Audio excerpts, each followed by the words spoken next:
hay de nuevo o what's new en C Sharp 8, pero como que me acuerdo, no sé, algunos estuvieron hace un año que hablamos en tiempo de development acerca de lo nuevo que venía para C Sharp 7. ¿Estuvieron ahí algunos de ustedes? ¿No? Algunos de ustedes sí, yo como que me acuerdo al menos de dos aquí. En fin, entonces hace un año hablamos de lo que venía nuevo para C Sharp 7. Y lo chistoso de esta plática es que se va a tratar de C Sharp 8, pero casi les puedo asegurar que la mayoría de nosotros, si no es que todos, usamos casi nada, tirándole a nada de C Sharp 7. Me gustaría saber si alguien puede levantar la mano y decir, yo sí estoy usando features de C Sharp 7. No, ¿verdad? Porque normalmente no le seguimos la trama a las versiones. Pero a lo mejor sí las estamos usando sin darnos cuenta. Por ejemplo, ¿alguien aquí está usando value tuples? No, ¿verdad? O a lo mejor alguien aquí está usando el método main de forma asíncrona, o el async main. ¿Alguien aquí está usando lambdas?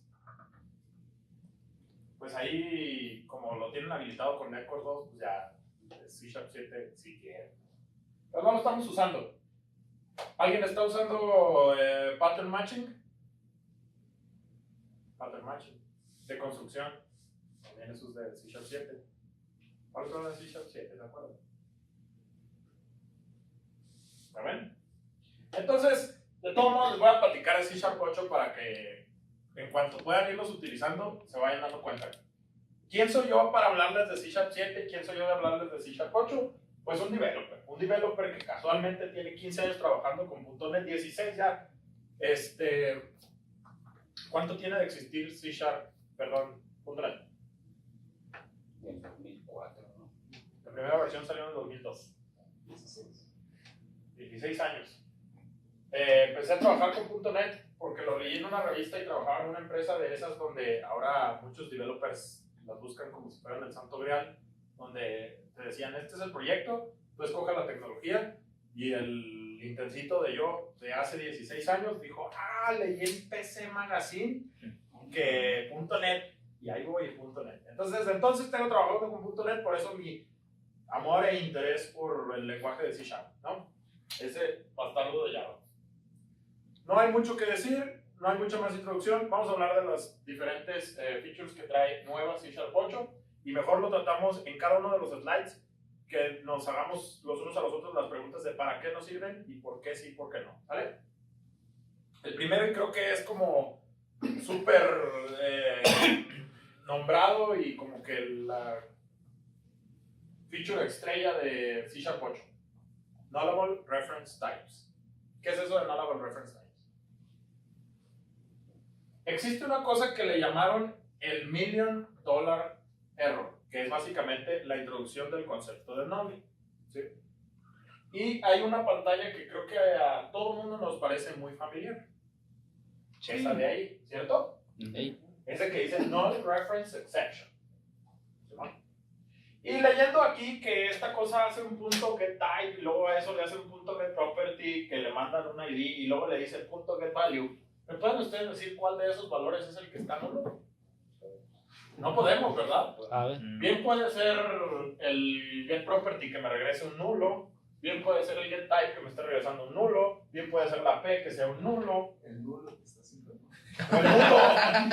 O el nulo que está siendo referenciado allá adentro, ¿cierto? No, eso es muy obvio como para ser correcto. Claro, es demasiado obvio para ser correcto.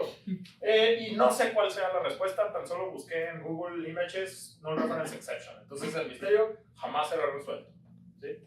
Lo que sí es cierto es que los nulos sirven para dos cosas. Para listas ligadas y para este Null Reference Exception. Nada más. Para todo lo demás, solo están ahí para recordarnos qué descuidados fuimos a la hora de nuestras validaciones, a la hora de integrar nuestros contratos, a la hora de lo que quieras. Los nulls no sirven. ¿De qué te sirve un null? Para indicar que no había nada ahí, ¿verdad? Entonces realmente null se convierte en otro magic number. No es más que la decoración o el maquillar al cerdo que se llama magic number, es un cero. De hecho, si lo buscas en el CLR, un null es un 0 en el stack. ¿Sí? O sea, entonces, los value types siempre se inicializan, no son los value types, me regreso. Todos los valores de todas las variables en todos los momentos, en todo el CDR, al crearse, antes de inicializarse, ¿sí? Antes de que le des el primer valor que les vas a dar, es un 0, se rellena de ceros. Así es el mecanismo del CLR. ¿Sí? Eso quiere decir que el valor por default de un entero, si yo declaro int n y no le doy igual a nada, en ese momento int n, esa n vale 0. Y todos los value types valen 0 o su equivalente. ¿Sí? Por ejemplo, el valor default de un boolean es falso. El valor default de cualquier entero es 0 y el valor default de una fecha. ¿De una fecha? Ajá. Eh, De daytime. null, ¿no? El get, ¿Ah? hoy. No, pues es un null también, ¿no? De 1900. Es lo que le haga el epoch, porque al final pone el tix a 0 y termina siendo el epoch. ¿Sí? Entonces, al final, todos los value types tienen un valor, porque el 0 es un valor. Pero los reference types se inicializa el valor del stack en ceros y pues es un null, ¿no? Entonces, los value types ya por default no son nulos, no hay manera de asignarle un null a un int. Pero nos emperramos y le buscamos la manera de asignarle nulos, ¿verdad? Y creamos el nullable y le podemos poner un signo de interrogación a nuestros value types y ahí vamos a meter el null reference exception a lo que ni siquiera tenía por qué tenerlo, ¿verdad? Pues resulta que pues hicimos lo contrario que hicieron lo contrario con C#. Tenemos este bonito programa que espero que alcancen a ver, y si no alcanzan a ver les sugiero hacer esto, que está muy simple. Es un arreglo de personas donde yo declaré unos campos que son nombre, el middle name y el apellido, la estructura gringa de los nombres. Pero resulta que hay muchas personas que no tienen ese middle name. O sea, John Fitzgerald Kennedy sí tiene un middle name. Donald J. Trump tiene ese J, que es de John, por cierto. John Lennon no tenía middle name.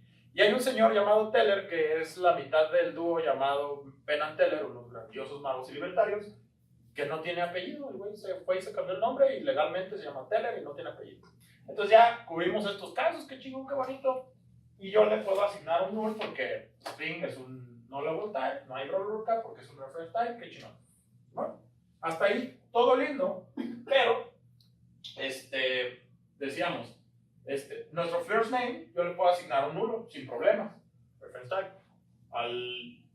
En mis constructores yo puedo mandarle nulo a uno de los valores o a dos de los valores y me lo va a alimentar como yo diga, ¿no? Pase usted. ¿Simón? Entonces, en cualquier momento que yo quiera acceder a uno de esos valores, pues tengo la referencia a el objeto, ¿no? Bueno, ahí estoy diciéndoles que tengo mis diferentes sabores de constructor, no sé cómo mover. Y bueno, tengo aquí mi main, que lo que va a hacer es recorrer este getPeople, que no hace nada más que regresarme todos los elementos de person, y le digo, saludos, first name, la primera letra del middle name y el last name. Pues si yo le mando aquí a la interpolación del first name, está bien chingón. Si le mando el last name, no está bien chingón, porque los nulos los va a hacer cadena vacía y compila perfectamente el C# 7. ¿Simón? Pero cuando yo lo quiero correr, dice, primer elemento de un middle name que no existe en el caso de algunos de aquí, null reference exception. Pero ¿para cuándo me fui a dar cuenta? Incluso funcionó con Kennedy, funcionó con Trump. Pero con este compa, ¡boom! No hay middle name y estoy buscando la posición 0 de un null. Bueno, que es un concepto que no debería existir. Entonces, lo que introduce C# 8 es el concepto de nullable reference exception, de nullable reference types. ¿Qué es? Simple y sencillamente lo que dice es, me vale gorro, no puedes asignarle null a un reference type. ¿Sí? Entonces, Ahorita, si quieren usarlo, están usando Netcore 3 o la última versión preview, activan el 8.0 y le activan los nullable types. Y cuando lo quieren compilar, fíjense lo que me va a decir. Me dice este bonito mensaje: cannot convert non-literal to non-nullable reference type. O sea, no le puedes asignar null a lo que antiguamente se podía. ¿No? Queda por default prohibido. Nada más que si se fijan, ahorita lo está haciendo warning. No sea a la hora de que terminen de liberar la versión del lenguaje. Ahí sí se las debo, ¿vale? Porque todavía está en diseño el lenguaje. ¿Cómo decimos que a lo mejor sí me interesa? Porque el middle name y el apellido puede que terminen siendo nullable. ¿Sí? Puede que terminen siendo null. Pues igual que con los nullable value types. Nada más le agrego el signo de interrogación y ya se vuelve nullable. Ya me da permiso de, a la hora que lo compile, asignar valores nulos a ese objeto, y lleva el mismo patrón de los value types. Va a tener su propiedad hasValue y la propiedad value, y lo puedo asignar directamente y todo, ¿sí? Igual que con el int, signo de interrogación, que tanto usamos para poder interactuar con bases de datos. Creo que por ahí es el único lugar donde creo que me sentido bien, ¿vale? Entonces, eso es los reference types. ¿Alguien dudas al respecto de los reference types? Con nulls. Entonces, al final lo que hacemos es que, adiós, null reference type, null reference exceptions, o al menos te va a tronar mientras estás compilando y no mientras estás corriendo, ¿no?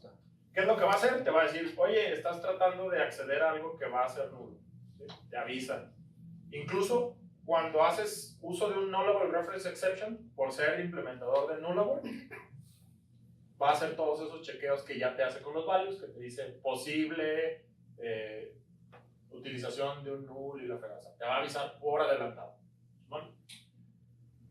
¿Vieron ahí muchos subrayaditos de que todo está mal? Hay así que no. Esto es nuevo también. Normalmente nosotros accedemos a elementos de colecciones sin tener mucho cuidado en qué diablos está pasando tras bambalinas, usando un constructo muy bonito y muy útil llamado for each. ¿Sí? For each, una variable que va a contener cada uno de los elementos de la enumeración y el enumerable, ¿no? Pero ¿qué hace por dentro el for each? ¿Qué es lo que manda a hacer el for each? Un ciclo. Hace un ciclo. Pero más específicamente, no hace un ciclo. Un get enumerator. Exacto. Manda a pedirle al objeto que le diste como colección, a la colección que recibe del lado derecho del in, un get enumerator. Y el get enumerator tiene dos métodos: el next y el Cha, cha, cha. chan, chan, chan. ¿Tienes O sea, tiene uno que le dice si ya acabó y otro que le dice tráeme el que sigue. Siguiente. Eso es todo. Ok. Más los nombres no me los recuerdo. Entonces, eso es lo que está haciendo. ¿Sí? Le pide el enumerador y luego se los va a pedir. Como no es un ciclo, o sea, for each no existe, a la hora de compilarlo convierte en ese get enumerator y bla, bla, bla. Me veo forzado a que el enumerador aquel, o sea, porque yo puedo usar esta cosita como, les voy a regresar acá, vamos a ver si, no avanza, pero, o sea, yo puedo hacer acceso a una función generadora, esos que dicen que regresan un enumerable y usan gReturn y van a ir regresando elementos, ¿no? Ese va, al final se va a compilar a una clase que implementa el enumerable, que al final tiene un getEnumerator, el moveNext y todos esos rollos, ¿ok? Bueno, entonces, como ese patrón no es asíncrono, mi enumerador no puede ser asíncrono, tiene que por fuerza ser síncrono. Y pues qué gacho, porque el for each lo podemos usar en situaciones que ni se imaginan. O sea, yo podría conectar el for each a un readline o a la espera o estar escuchando en un puerto, y entonces mi for each podría en realidad estar escuchando los comandos que llegan a través de un puerto, y pues ya les di ideas para su COT, ¿no? Todos los comandos que te lleguen por Bluetooth o qué sé yo, ¿no? Entonces, async enumerable lo que hace es, bueno, introduce, todo esto está subrayado porque C# 8 no está completamente lanzado, nos introduce este concepto, async enumerable. Y el async enumerable lo que hace es que cada elemento va a estar tirado en forma de task, ¿sí? Y esos tasks los vamos a poder consumir en un ciclo, pero si se fijan, esta es la gracia, le podemos decir await for each, ¿no? Entonces esto a la hora de ser compilado va a decirle al getEnumerator de acá y te va a devolver enumeradores asíncronos, o espera recibir enumeradores asíncronos, por aquello de asíncrono. Y el move next va a ser asíncrono. Bueno, y entonces todo esto va a correr de manera completamente asíncrona. De eso se trata, ¿sí? O sea, ahora vamos a poder decir await for each y los elementos que se generan internamente no tienen que ser síncronos, ¿sale? Todos pueden correr disque paralelamente o lo que sea. ¿De qué me sirve? ¿Por qué lo usaría? Pues ahí está. Otro feature que está bastante chévere, especialmente para ti o para alguien más que haya programado en Pascal o su familia de lenguajes, llámese Delphi. ¿Alguien programó en Delphi en algún momento de su vida? No. Pero yo en Mira, Pascal- allá a ver. Hermanos, a juego. pero yo en Son Pascal. estas dos clases. Hay dos clases muy especiales que se introducen a C# en la versión 8.0, que es la clase index y la clase range. Estos nada más fueron para darle un poquito de syntactic sugar a poder hacer esta cosa que en mis tiempos se hacía mucho en Pascal. Supongamos que yo tengo estas personitas, pero por algo quiero nada más, a partir de la segunda, me quiero saltar la primera. Link ya me da, ya me da este coso muy bonito que es el skip, que lo que hace es me salto el primero y te regreso el resto. Eso está muy padre. Pero ¿qué pasa si no quiero el primero y no quiero el último? Pues link, bueno, aquí tengo cara, perdón. Pues link también me da la opción, le puedo decir take, pero ese take le tengo que decir que son el length menos no sé qué, y tengo que tomar en cuenta y que no sé qué, que no sé cuánto, entonces ahí les va. Entonces aquí ya trae Donald, John y Teller, que son los últimos tres. ¿Vale? ¿Y qué quiero? Que me traiga todos menos el último. ¿Qué termino haciendo? A ver. Apúrate, güey. ¿Qué termino haciendo? Ahorita van a ver qué feo queda obviamente pueden hacerlo elegantemente, pero yo estoy exagerando como en los infomerciales, ¿sí? No sé por qué se quedó ahí mi videito. Falta de edición, pues. Qué bueno que no se alcanzó de la hora, porque entonces verían cuánto hice esto.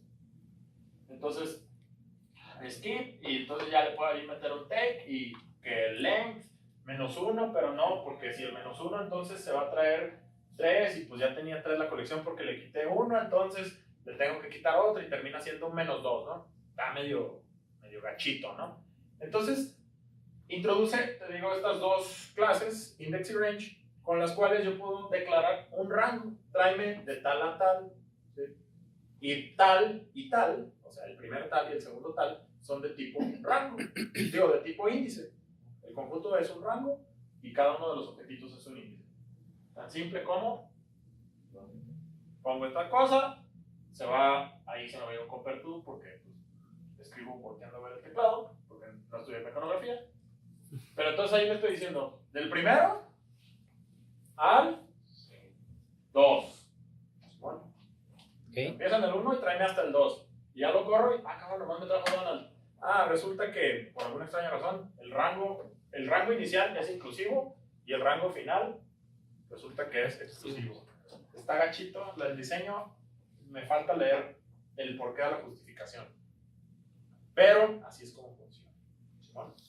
Oye, ¿qué pasa si quieres agarrar del segundo al último? En el rango final pones... Qué bueno que lo preguntas. Para agarrarte el segundo al último, lo querías poner el 1, porque el índice 1, los 2 puntos y no poner nada más. Entonces es unbounded hacia adelante. O en este caso le digo 1 desde el final. Ese es un tipo de rango, un tipo de índice que dice 1 desde el final. Y lo que hace es esto, me trae, ¿sí? Desde el 1 hasta el -1 desde el final. Los que usaron Delphi se acordarán que estaba esta manera donde acotabas los arreglos. Entonces podemos omitir, por ejemplo, el primer índice y el rango se vuelve desde el inicio hasta lo que le diga aquí. Omitimos el segundo y es desde lo que le haya dicho aquí hasta el final. Omitimos los dos y pues nada más es por cuestión de sintaxis, porque no sirve de nada, nos regresa la colección completa. ¿Vale? ¿Se puede regresar inverso? Si pongo el de la izquierda mayor que el de la derecha. Todavía está en diseño. Hasta el momento solo funciona que si si los pones inversos, te va a dar una colección vacía. Porque realmente el primero le dice qué se va a saltar y el último le dice cuántos va a tomar. Entonces te lo va a dar vacío. ¿Sale? Pregunta y luego, Yes. ahorita lo estás usando pues ahí en un ciclo for each, ¿no? Pero supongo que aplica lo mismo, lo que te regrese es un Sí, te enumerable, ¿no? Enumerable. Ahora, la pregunta es, eso está, por ejemplo, si estuvieras usando Entity Framework, Ajá. ya, pues, yo cuando lo he usado el skip y el take ha sido así que hago paginados y Sí, eso, señor. ¿no? Entonces no sé si habría alguna manera de como tipo implementar eso o... Claro. Porque al final, esto de aquí es una expresión ya la he terminado de escribir. Pero un objeto de tipo rango, que es lo que hay aquí adentro, se define en estas dos partes. Un objeto de tipo índice, 2 puntos, otro objeto de tipo índice. Entonces puedes definir el primer índice como el clásico cálculo que hacemos, tamaño de página por número de página, y el otro sería índice inicial más tamaño de página o algo así. Pero no sirve tanto para eso. ¿Podemos usar strings como índices? No. O sea, ¿qué es un Diccionario, sí. pero el diccionario no es una... Esto funciona para implementadores de iList, no para implementadores de iDictionary.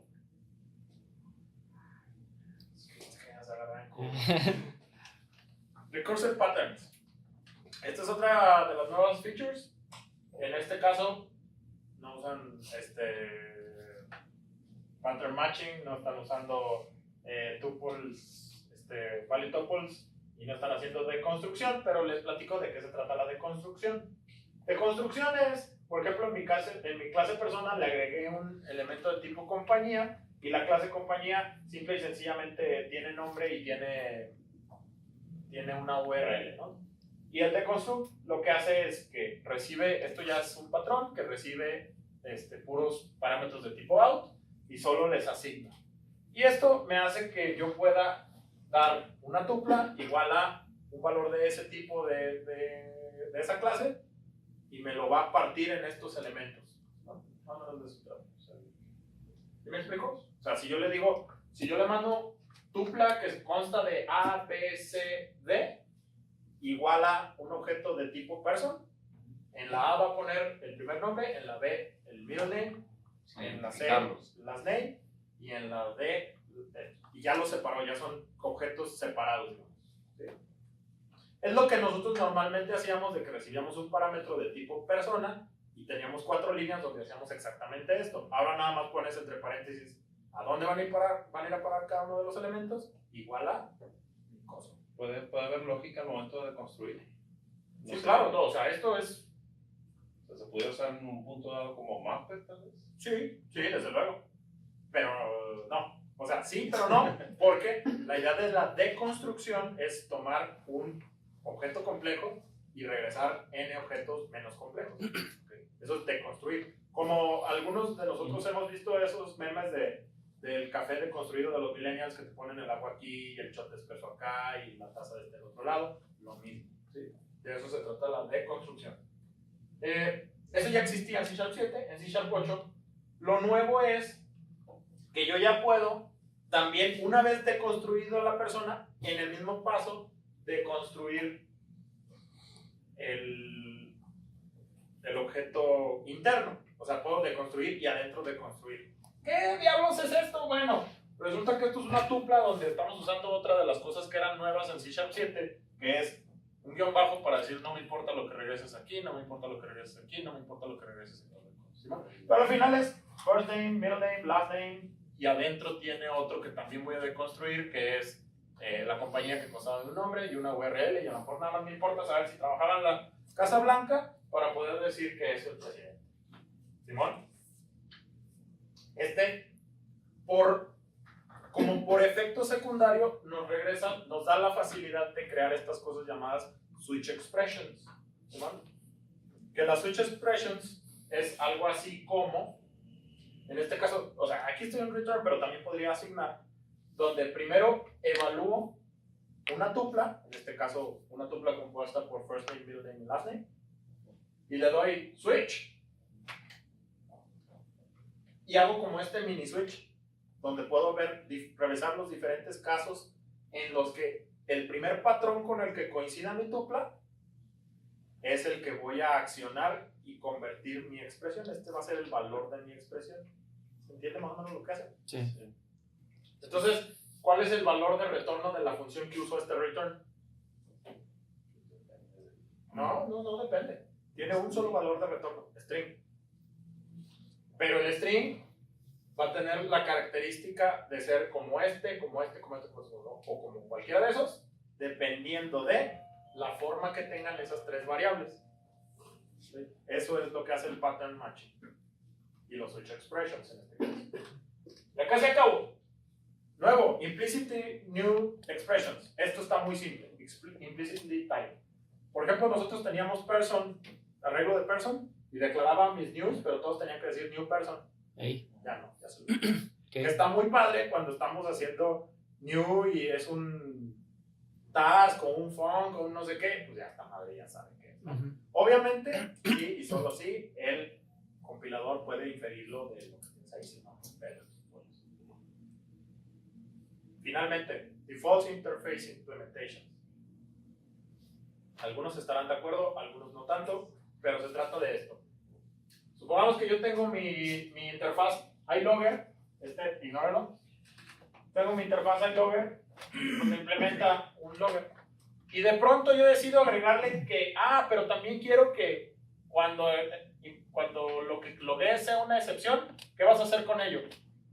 Si agrego esa nueva funcionalidad a mi interfaz, que es pasarme por el arco del triunfo aquí al principio de Open Close, pero de todos modos lo hacemos. ¿Qué es lo que pasa? Rompemos todos nuestros implementadores y tenemos que ir a implementar todos aquellos. Y lo que es peor, si tenemos ya como que un comportamiento que se va a dar en el 99% de nuestros implementadores, ¿qué va a pasar? Pues a puro copy-paste casi. Y el Default Interface Implementation lo que dice es, bueno, de entrada esto es lo que vas a usar. Casi como una clase abstracta. Hey. Casi. Tiene un montón de restricciones que ni siquiera están terminadas de definir, pero de entrada es esto, no puedes modificar el estado de nada porque no hay estado, ¿sí? Simplemente haces llamadas dentro de, haces cosas que no tengan efectos secundarios. Deberías. Bueno, todo lo que vieron no está terminado y puede llegar a cambiar. C# 8 está siendo diseñado por la comunidad, es completamente open source, ahí está, en el GitHub está toda la discusión. Es este GitHub de acá, github.com, /.net, /C#Bank. Ahí van a ver toda la discusión de todos los features. Hay cientos de features que están propuestos y no han pasado del stage de propuesta. Y también les recomiendo ese link, que ahí les puse el link corto, el de AKMS C# 8, donde van a estar viendo el blog de C# 8 de todo lo que esté sucediendo respecto del lenguaje. ¿Vale? Pues, si tienen alguna pregunta, estoy a sus órdenes. Vamos viéndonos de este lado mientras comen una pizzita o algo, ya lo escucharon lo suficiente. ¿Vale? Muchas gracias.